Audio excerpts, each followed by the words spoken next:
اعوذ باللہ من الشیطان الرجیم بسم اللہ الرحمن الرحیم اللہم صلی علی محمد وعلی محمد وعجل فرجہم۔ السلام علیکم ورحمۃ اللہ وبرکاتہ۔ معزز ناظرین، ایک بار پھر آپ کا میزبان اطہر کاظمی آپ سے روبرو ہے۔ سب سے پہلے مبارکباد پیش کرتے ہیں اس ماہ مبارک کی، کیونکہ اس مبارک مہینے میں جہاں ہمارے لیے خداوند متعال کی طرف سے ان تمام مومنین کی ضیافت کے لیے کہا گیا، یعنی ایک مومن اللہ کا مہمان بھی ہوتا ہے، اور اس ماہ مبارک کی جتنی فضیلتیں اور برکتیں ہیں اس پر بہت ساری وہ چیزیں آپ کے سامنے ہیں۔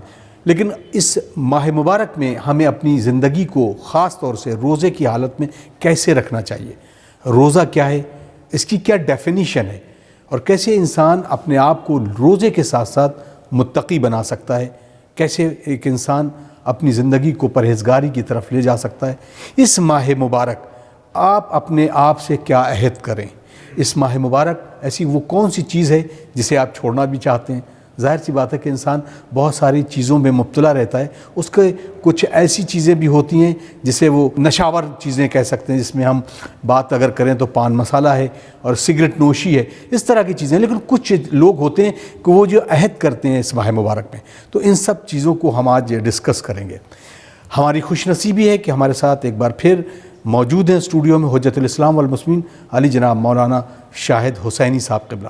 آئیے ان کا استقبال کرتے ہیں اور اس پروگرام کا آغاز کرتے ہیں۔ السلام علیکم آقا۔ علیکم السلام۔ بہت بہت مبارک ہو آپ کو اور آپ پوری عالم انسانیت اور خاص طور سے مسلمانوں کے لیے اس ماہ مبارک کی مبارکباد، اور آپ کے لیے بھی مبارکباد پیش کرتا ہوں انشاءاللہ۔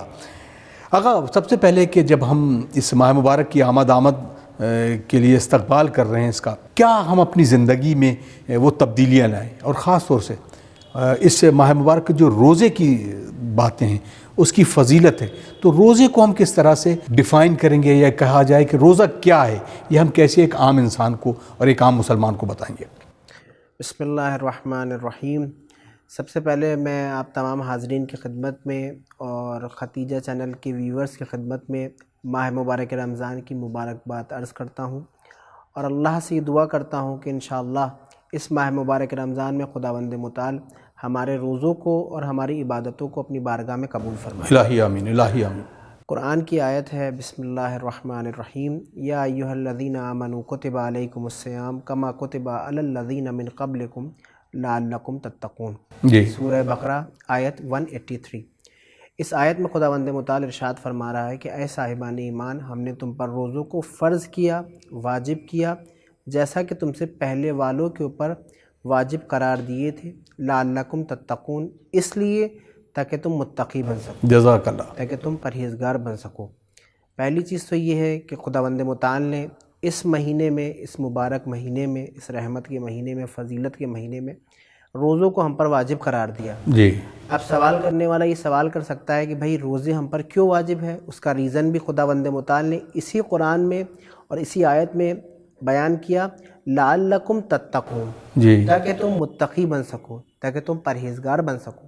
اب بھائی آج کی جنریشن میں آج کے جوان ہمارے یہ نوجوان سوال کر سکتے ہیں کہ بھئی تقوی سے مراد کیا ہے؟ معمولاً ہم سنتے ہیں کہ تقوی اختیار کرو، جی، تقوی الہی اختیار کرو، تو تقوی سے مراد کیا ہے؟ تقوی کوئی بازار میں بکنے والی چیز یا ملنے والی چیز نہیں ہے۔ تقوی سے مراد یہ ہے کہ انسان ہر اس حرام کام سے اپنے کو بچائے، اپنے اعضاء کو بچائے، اپنی آنکھوں کو، اپنے جسم کو، اپنی زبان کو، اپنے کانوں کو، یعنی وہ چیزیں کہ جس کو خداوند متعال نے منع قرار دیا ہے جی، اور جس سے پرہیز کرنے کا حکم دیا ہے۔ لہٰذا اگر کوئی انسان روزے کے عالم میں اپنے آپ کو حرام کاموں سے، اپنے جسم کو حرام چیزوں سے بچاتا ہے، تو یہی تقوی الہی ہے۔ جزاک اللہ، جزاک اللہ۔ اور یہی ڈیفینیشن ہے ماہ مبارک رمضان میں روزوں کی، کہ خداوند متعال نے روزوں کو اسی لیے واجب قرار دیا ہے تاکہ انسان متقی بن سکے، تقوی الہی اختیار کر سکے اور اللہ کے نزدیک ایک مقام پا سکے۔ جی، ظاہر سی بات ہے کہ انسان جو گناہ گار ہے، ایک انسان جو خطا کار ہے، جب تک کہ وہ اپنے روح کو پاک نہ کر لے، جب تک کہ وہ اپنے جسم کو پاک نہ کر لے، تب تک وہ اپنے معبود حقیقی کے نزدیک نہیں جا سکتا۔ اور اگر ہم اللہ کے نزدیک پہنچنا چاہتے ہیں اور اپنے مقام کو اللہ کے نزدیک پہنچانا چاہتے ہیں، تو اس کے لیے لازمی ہے کہ ہم اپنے روح کو طیب و طاہر کریں اور اپنے جسم کو ہم گناہوں سے بچائیں. احسن تم، جزاک اللہ. آقا کیونکہ ظاہر سی بات ہے کہ ہم جب تذکرہ فروع دین کا کرتے ہیں تو اول نماز کا تذکرہ ہوتا ہے. نماز میں بھی خضوع اور خشوع یہ ہے کہ وہ مرتبے کو بلند کرتی ہے اور نماز اسی طرح سے بارگاہ رب العزت تک پہنچتی ہے. کیا روزے کے لیے بھی اسی طرح کی منزلیں ہیں اور ان منزلت کو کیسے ایک سے اوپر کیا جا سکتا ہے؟ جی بہت اچھا سوال ہے آپ کا کہ ہر عبادت کے لیے خضوع اور خشوع شرط ہے. جی یعنی اگر آپ کی عبادت میں اخلاص اور خضوع اور خشوع شامل حال نہیں ہوگی تو ظاہر سی بات ہے وہ عبادت نہیں کہلائے گی. بے شک. کیونکہ پیغمبر کی حدیث ہے کہ تم میں بہت سارے نمازی ایسے ہیں کہ جن کی نمازیں نماز نہیں ہیں بلکہ فقط اٹھنا اور بیٹھنا ہے. جی بہت سارے روزدار ان کا روزہ ایسا ہے کہ فقط بھوک و پیاس، یعنی ان کے روزے اللہ نہیں ہیں. اکبر. تو اس کا مطلب یہ ہے کہ انسان صبح سے شام تک بھوکا اور پیاسا رہ رہا ہے اور یہ سمجھ رہا ہے کہ میں روزے سے ہوں. یعنی یہ سمجھنا کافی نہیں ہے. اس کے لیے لازمی ہے کہ انسان اپنے آپ کو اور اپنی روح کو ہر طرح کی برائیوں سے بچائے اور اپنے عمل میں اخلاص لائے. جی. دکھاوا نہیں ہونا چاہیے، چاہے وہ نماز ہو چاہے وہ روزہ ہو. بھئی ہم مثال کے طور پر اگر ہم 30 برس کے ہیں یا 40 برس کے ہیں یا 50 برس سے ہم مسلسل روزے رکھ رہے ہیں تو اب ہم لوگوں کے سامنے آ کر یہ نہیں کہیں کہ ہم روزدار ہیں. جی. یا ہر سال ہم 300 روزے رکھتے ہیں اور الحمدللہ ہماری 50 سال عمر ہے اور اب تک میں نے ایک سال بھی روزوں کو چھوڑا نہیں ہے. یعنی یہ بھی ایک دکھاوا ہے. اگر یہ جملہ یعنی یہ کہ مختصر سا اور چھوٹا سا جملہ اگر ہم لوگوں کے سامنے آ کر کے بیان کر رہے ہیں تو اس کا مطلب یہ ہے کہ وہ ہمارا روزہ یعنی اخلاص کے ساتھ نہیں ہے، خلوص کے ساتھ نہیں ہے. اس کے اندر خضوع و خشوع نظر نہیں آ رہا ہے، اس میں دکھاوا نظر آ رہا ہے. اللہ کو دکھاوا پسند نہیں ہے. اللہ چاہتا ہے کہ جو بندہ عمل ہمارے لیے کر رہا ہے یا میرے لیے کر رہا ہے اس میں خضوع و خشوع اور اخلاص پایا جائے. جزاک اللہ. اب آقا لیکن یہاں پر سوال اب دو طرح سے ہے. جب پہلے یہ کہا جاتا ہے کہ وہ شخص جو روزہ نہیں رکھ رہا ہے اور کم از کم وہ اپنی صورت روزے دار کی طرح بنائے، تو یہ صورت بنانا بھی ایک روزے دار کی کیا یہ دکھاوا ہے؟ اس کو آپ کس طرح سے دیکھتے ہیں؟ دیکھیے پہلی چیز یہ کہ روزہ جس طرح سے نماز واجب ہے، نماز کے لیے آپ نے سنا ہوگا کہ نماز کے لیے حکم یہ ہے کہ اگر انسان کھڑے ہو کر نہیں پڑھ سکتا تو بیٹھ کے پڑھے، بیٹھ کے نہیں پڑھ سکتا تو لیٹ کے پڑھے. جی. اگر اس قابل بھی نہیں کہ وہ لیٹ کے پڑھے تو اشاروں میں پڑھے. یعنی اتنی زیادہ کیونکہ واجب ہے نماز. اسی طریقے سے روزے کے لیے بھی تاکید کی جاتی ہے کہ روزہ تم پر واجب ہے. جی. یعنی ہر صورتحال میں تمہیں روزہ رکھنا ہے. لیکن ہاں کچھ کنڈیشنز اور شرائط ایسی ہیں کہ جس صورتحال میں روزہ رکھنا واجب نہیں ہے. مثال کے طور پر کوئی انسان ہے مریض ہے اور ایسے مرض میں مبتلا ہے کہ اگر اس نے روزہ رکھ لیا تو گویا کہ وہ اس دنیا کو خدا حافظی کر لے گا یا انتقال ہو جائے گا. تو اب یہاں پہ شریعت کہتی ہے کہ تم پر روزہ واجب نہیں ہے. جی. تم کفارے کو ادا کرو. یا پھر انسان مسافرت کر رہا ہے، سفر کے عالم میں ہے تو اس عالم میں بھی انسان کے اوپر روزہ رکھنا واجب نہیں ہے. اب جو آپ نے چیز بیان کی، اگر کوئی انسان روزے سے نہیں ہے، مثال کے طور پر مریض ہے، جی. وہ روزہ نہیں رکھ پا رہا ہے لیکن کفارے کو اپنے ادا کر رہا ہے، کفارے کو نہیں چھوڑ رہا ہے. اب اس کے لیے لازمی ہے کہ روزہ نہیں رکھ رہا ہے کیونکہ روزدار نہیں ہے وہ. تو اب روزداروں کے درمیان اگر جا رہا ہے تو اس کے اوپر لازمی ہے کہ وہ روزدار جیسی شکل اپنی بنا لے. جزاک اللہ. ایسا نہ ہو کہ وہ ان کے سامنے کھائے اور پی اور یہ دکھائے کہ میں روزے سے نہیں ہوں، میں تو کفارہ ادا کر رہا ہوں. یہ بھی گناہ ہے. جی. تو اس لیے یہاں پر روایت بھی ہے کہ اگر کوئی انسان روزدار نہیں ہے تو بہتر یہ ہے کہ وہ روزداروں کے درمیان اگر موجود ہے تو کھانے پینے سے اجتناب کرے اور اپنا چہرہ ایسا بنا لے کہ جیسے وہ حالت روزہ سے ہے. جزاک اللہ. اگر آپ کیونکہ روزے کے بارے میں یہ کہا، جیسے آپ نے کہ قرآنی آیت بھی ہے کہ انسان خدا چاہتا ہے کہ وہ انسان متقی بن جائے. تو جیسا کہ میں نے پچھلے سوال میں بھی آپ سے پوچھا کہ اب روزہ جو ہے اعضائے بدن جو بھی ہیں الگ الگ طرح سے، آنکھ کا روزہ یہ ہے کہ وہ کوئی ایسی چیز نہ دیکھے. تو کیا انسان اپنے آپ کو ایک جگہ قید کر لے، اس کا نام روزہ ہے، یا واقعی میں وہ اپنی دنیاوی زندگی کو اسی طریقے سے کرے، اس کے ساتھ روزہ رکھے؟ تو اب ان دونوں کو عبادتوں کو کیسے اسلام دیکھتا ہے؟ دیکھیے روزے کا مطلب یہ نہیں ہے کہ انسان فقط روزہ رکھ کے صبح سے اس نے سحر سے نیت کر لی اور روزہ رکھ لیا اور مغرب تک وہ اپنے گھر پہ نہیں. یہ ایک عبادت ہے، روزہ واجب ہے، عبادت ہے. لیکن روزے کے ساتھ کیونکہ ظاہر سی بات ہے کہ انسان ہے، اس کی بیوی اور بچے ہیں، اس کے اخراجات ہیں، اس کی ضرورتیں، اس کی فیملی کی ضرورتیں. تو یعنی اس عبادت کے ساتھ انسان اپنی دوسری عبادت کو بھی انجام دے، یعنی اپنے کام کو بھی انجام دے، دنیاوی زندگی کو بھی انجام دے. یہ نہ ہو کہ فقط صبح سے شام تک انسان مسجد میں آ گیا اور نماز پڑھے حالت روزہ میں ہے تو وہ گھر پہ لیٹا رہے اور سوتا رہے، کیونکہ اس مہینے کی فضیلتوں میں سے ایک فضیلت یہ کہ انسان اگر آرام کر رہا ہے، جی یعنی اگر سو رہا ہے تو اس کی جو سانسیں نظر آ رہی ہیں، سانسیں اس کی سانسیں لے رہا ہے، وہ بھی تسبیح کا ثواب رکھتی ہیں۔ سبحان اللہ۔ لیکن اس کا مطلب یہ نہیں ہے کہ انسان صبح سے شام تک سوئے روزے کے عالم میں اور کوئی کام نہ کرے، کام کو ترک کر دے، نہیں۔ بہتر یہ ہے کہ انسان عبادت بھی کرے، روزہ بھی رکھے، اور روزے کے ساتھ اپنی دنیاوی لائف کو بھی، زندگی کو بھی، امور کو، تمام چیزوں کو انجام دے جیسا دے رہا ہے، وہ بھی عبادت ہے، کیونکہ ذریعہ معاش کو تلاش کرنا یا اس کے لیے کوشش کرنا شریعت کہتی ہے یہ بھی ایک عبادت ہے۔ جی سبحان اللہ۔ آقا اب میں نے جیسے میری گفتگو اس پر چل رہی ہے کہ ماہ مبارک میں انسان اپنی زندگی کو کیسے آگے بڑھا سکتا ہے، لیکن اس کے علاوہ بھی کچھ باتیں ہوتی ہیں کہ جو انسان ایک دوسرے سے کرتا ہے۔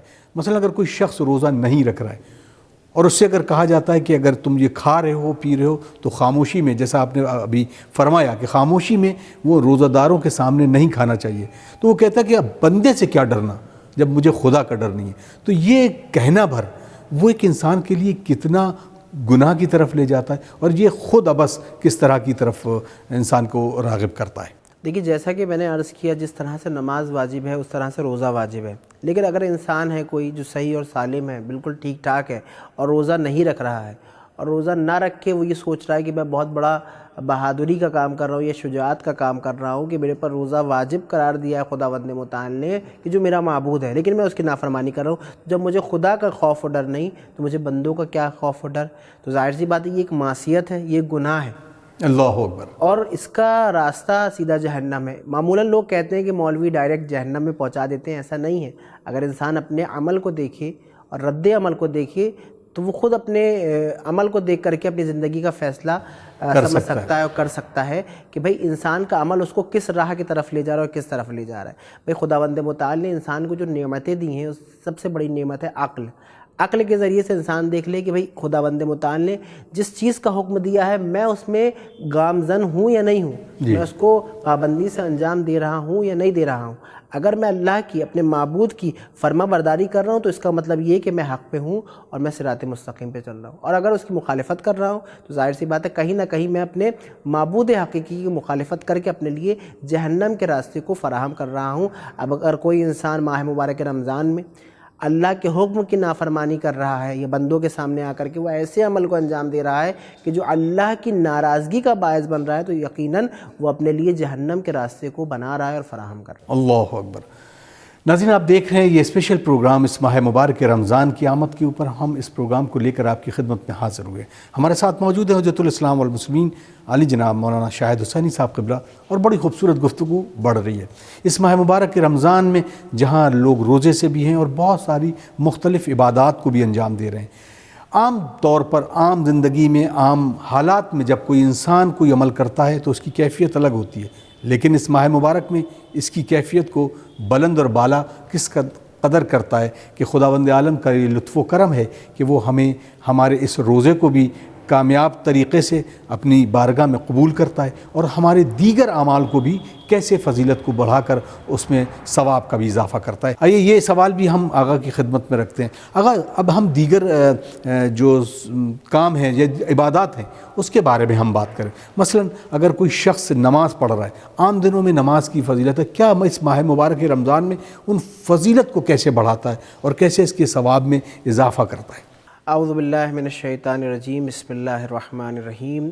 انا انزلناہ فی لیلۃ القدر وما ادراک ما لیلۃ القدر، لیلۃ القدر خیر من الف شہر، تنزل الملائکۃ والروح فیہا باذن ربہم من کل امر، سلام ہی حتی مطلع الفجر۔ صدق اللہ العلی العظیم۔ دیکھیے جس سورہ کی میں نے تلاوت آپ کی خدمت میں کی، جی یہ قرآن کا مشہور اور معروف سورہ جس کو ہم سورہ قدر کے نام سے جانتے ہیں۔ جی خداوند متعال اس سورہ میں ارشاد فرما رہا ہے کہ ہم نے قرآن مجید کو اس ماہ مبارک رمضان میں یعنی شب قدر میں نازل کیا۔ اب شب قدر آپ کی بہرحال روایات کے اعتبار سے 3-4 شب قدر جو آئی ہیں اسی ماہ مبارک رمضان کی تاریخوں میں ہمیں ملتی ہیں اور نظر آتی ہیں، جی یعنی شب 19، شب 21، شب 23، اور بعض روایات کے اعتبار سے شب 27 آپ کی کہ جو شب قدر ملتی ہے۔ تو اب شب قدر کی فضیلت یہ ہے کہ خداوند متعال نے اس ماہ مبارک رمضان کو اور اس رمضان کی تاریخوں میں شب قدر کو منتخب کیا اور اس شب قدر میں قرآن مجید کو نازل کیا، اور قرآن مجید کو نازل نہیں کیا فقط بلکہ اس کے ساتھ ملائکہ کو بھی نزول ہوتا ہے اس شب میں، جی، انبیاء کا بھی نزول ہوتا ہے، فرشتوں کا بھی نزول ہوتا ہے، یعنی وہ تمام برکتیں کہ جو انسان کی زندگی میں ہونی چاہیے ان تمام برکتوں کا نزول اسی شب قدر میں ہوتا ہے۔ جزاک اللہ۔ تو ظاہر سی بات ہے برکتوں کا مہینہ ہے، رحمت کا مہینہ ہے، بخشش کا مہینہ ہے، اور رمضان وہ مہینہ ہے کہ جس میں خداوند متعال نے اپنے بندوں کے اوپر روزوں کو واجب قرار دیا ہے۔ جی، تو اسی سے آپ اندازہ لگا سکتے ہیں کہ روزوں کے ساتھ خداوند متعال نے انسان کو مہلت دی ہے اور فرصت دی ہے عبادت کرنے کی اس مہینے میں، یعنی اس مہینے میں اگر کوئی انسان ایک رکعت نماز پڑھتا ہے تو خداوند متعال اس ایک رکعت نماز کا جو اس کو ثواب دیتا ہے وہ 100 رکعت دیتا ہے۔ اللہ اکبر، کیا کہنا، سبحان تو اللہ۔ یعنی ایک چھوٹا سا عمل، ایک چھوٹی سی عبادت انسان کو یعنی زمین سے لے کر آسمان تک ثوابی ثواب پہنچاتی ہے، اور خاص طور سے تاکید کی جاتی ہے کہ اس ماہ مبارک رمضان میں انسان روزے کے ساتھ لوگوں کو حق کا خیال رکھے، غربا کا خیال رکھے، مساکین کا خیال رکھے، یتیم بچوں کا خیال رکھے، عزیز و اقربا کا خیال رکھے، رشتہ داروں کا خیال رکھے، یعنی ان سے ملاقات کرنے جائے، ان کی ضرورتوں کو پورا کرے، ہاتھ پیروں سے کر سکتا ہے ہاتھ پیروں سے کرے، مال سے کر سکتا ہے مال سے کرے، جس اعتبار سے کر سکتا ہے۔ اور دوسری چیز کی طرف جو تاکید کی گئی ہے خاص طور سے یہ خیال رکھے کہ انسان اس ماہ مبارک رمضان میں لوگوں کو دعوت دے، یعنی کھانے پینے کی چیزوں کی دعوت دے۔ کیوں؟ کیونکہ ماہ مبارک رمضان میں اللہ کا سفرہ بچتا ہے، جی، دسترخوان الہی بچتا ہے، اور اس دسترخوان الہی پہ تمام لوگوں کو دعوت دی جاتی ہے۔ تو اس میں یہ نہیں دیکھا جاتا ہے کہ آنے والا کون ہے، امیر ہے یا غریب ہے، کالا ہے یا گورا ہے، یعنی جو آ رہا ہے وہ سفرہ الہی پہ آ رہا ہے، لہٰذا تاکید کی جاتی ہے کہ زیادہ سے زیادہ اس مہینے میں مسلمانوں کو دعوت دی جائے، اس کا بھی بہت ثواب ہے۔ سبحان اللہ۔ آپ نے اس جانب ہمیں موڑ دیا کہ جو ہم آپ سے سوال کرنا چاہ رہے تھے، بحمدللہ۔ ضیافت الہی، اب ایک بندہ جو ہے وہ اللہ کا مہمان ہے، تو اللہ کے مہمان کی مہمان نوازی وہ خود کر رہا ہے خداوند متعال، لیکن ایک انسان کے لیے اس پر جب وہ عمل کرنے کو کہتا ہے تو وہ یہ عمل کس طریقے سے پلٹ کر اسی انسان کی طرف آتا ہے؟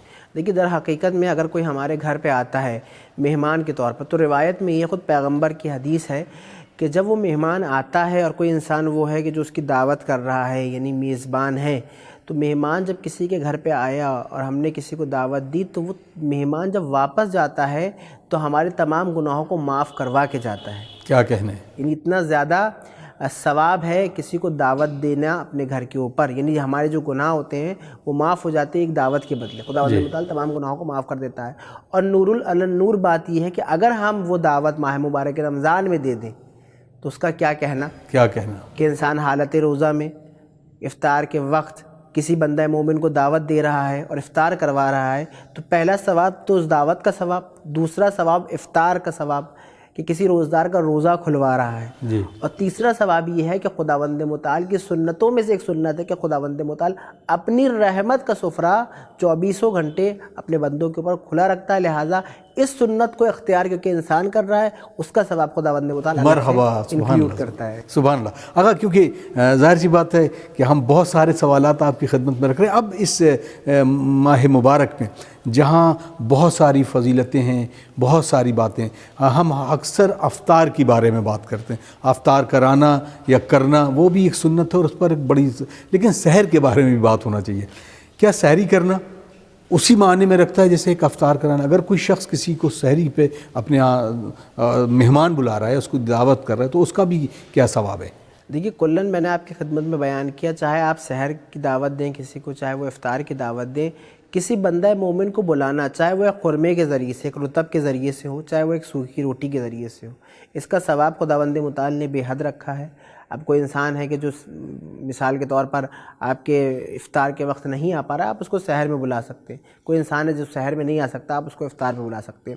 اور ظاہر سی بات ہے سحری بھی مستحب ہے اور افطار بھی مستحب ہے۔ جی، امیر المومنین کی اگر ہم سیرت کو دیکھیں تو یعنی جس دن روز ضربت امیر المومنین مہمان تھے جناب ام کلثوم، یعنی یہ سنت اہل بیت رہا ہے کیا کہنا کہ اہل بیت علیہ السلام ماہ مبارک رمضان میں ایک دوسرے کے گھر میں جاتے تھے اور اپنے گھروں پہ بلاتے تھے۔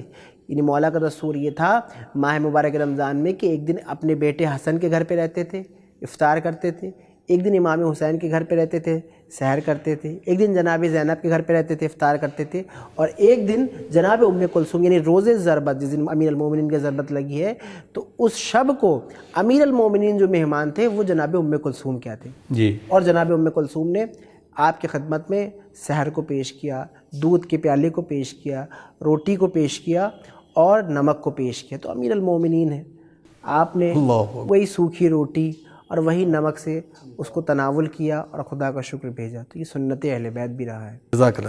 اگر کیونکہ وقت بہت تیزی سے بڑھ رہا ہے، ہم کچھ اور باتیں کر لیتے ہیں. صلہ رحم کے لیے بہت ساری باتیں ہیں، بڑی روایتیں ہیں، قرآن بھی اس کے لیے کہہ رہا ہے.